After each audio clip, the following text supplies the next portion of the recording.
Good morning, Lincoln Lions, and happy Wednesday. I thought today we would work on our five-finger retell so that way tomorrow we can compare and contrast our story that I read to you today and that I read to you tomorrow. Okay? So get your five fingers ready. First, you have to tell someone the characters, who's in your story. And then you have to share the setting. Where is the story taking place? Then you have the problem. What problem are the characters facing? Then you tell the events, the beginning, the middle, and the end. Then you tell the solution. How did the characters solve their problem? What was the solution? So today we're going to read Little Red Riding Hood. This is actually a story that I found from when I was a child.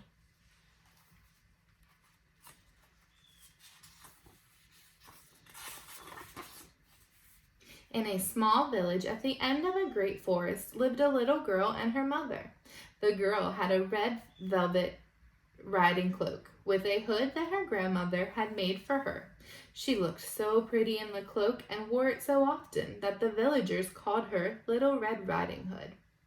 One day, Little Red Riding Hood's mother said, "Take this basket of bread and butter to your grandmother's house for me. Your grandmother has not been feeling well and has not been able to cook for herself." Now, the grandmother's house was on the other side of the great forest. Little Red Riding Hood knew the way through the forest, for she went there often. She wasn't the least bit afraid, but her mother knew that any forest could be dangerous. "Go quickly," she said. "Don't dawdle, and stay on the path." "I will," said Little Red Riding Hood, and off she went, carrying the basket of bread and butter. She had not gone far when she saw a wolf. "Good morning, Mr. Wolf," said Little Red Riding Hood. "Where are you going?" the wolf wanted to know. "And what do you have in that basket?" "I'm going to my grandmother's house," said Little Red Riding Hood. "I am taking this bread and butter from my mother because she has been sick."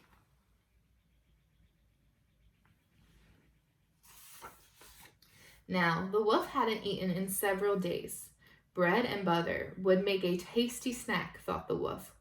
But what I really want to eat is that tasty little girl, and I have a plan. Since your grandmother has been sick and unable to get out, perhaps she would enjoy a bouquet of wildflowers, as well as the food in your basket, suggested the wolf. Little Red Riding Hood looked around. The forest was filled with wildflowers of all colors. "Why, what a lovely idea, Mr. Wolf," said Little Red Riding Hood. "But my mother did tell me not to stray off the path." "Well," said the wolf, "I'm certain that if your mother had thought about a bouquet of wildflowers, she would have agreed to let you pick some. Why don't you start with those red ones over there?" "All right," said Little Red Riding Hood, and she left the path through the forest to wander under the trees looking for flowers.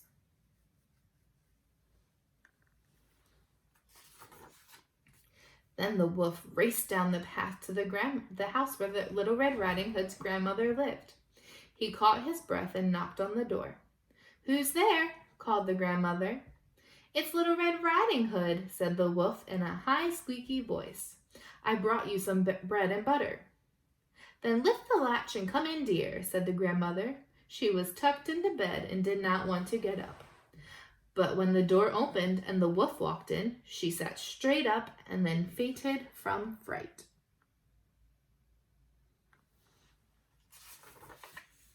The wolf was not interested in eating the old woman, only Little Red Riding Hood. So he rolled the grandmother under the bed.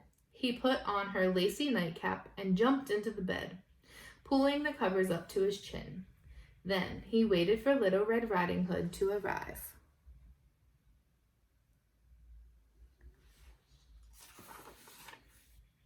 When Little Red Riding Hood could not carry any more wildflowers, she found the path and went on her way to her grandmother's house. She knocked at the door. "Who is it?" called the wolf in his best grandmother's voice. "It's Little Red Riding Hood," answered the girl. "I brought you some bread and butter and a bouquet of wildflowers." "Lift the latch and come on in, dear," said the wolf.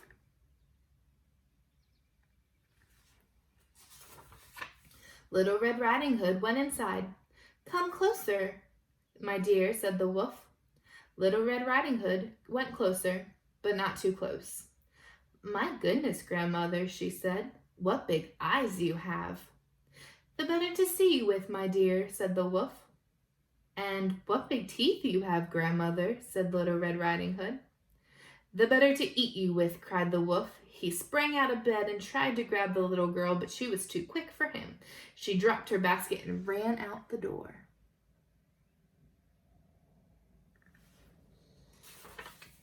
A hunter who was passing through the forest saw Little Red Riding Hood run outside with the wolf close behind her. The hunter chased the wolf deep into the forest. When the hunter came back, he went inside with Little Red Riding Hood to help her look for her grandmother. They found her standing beside her bed, looking quite shaken.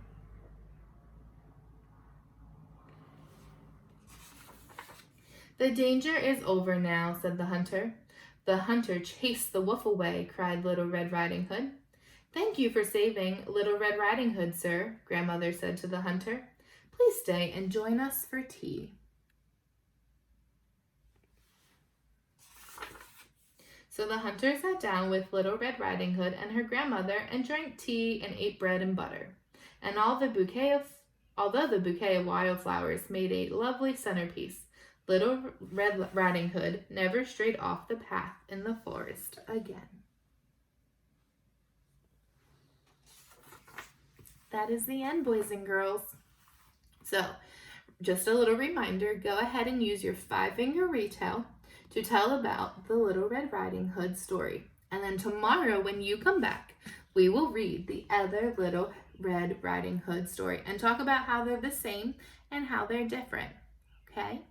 Well, I hope you have a wonderful Wednesday, boys and girls. Bye.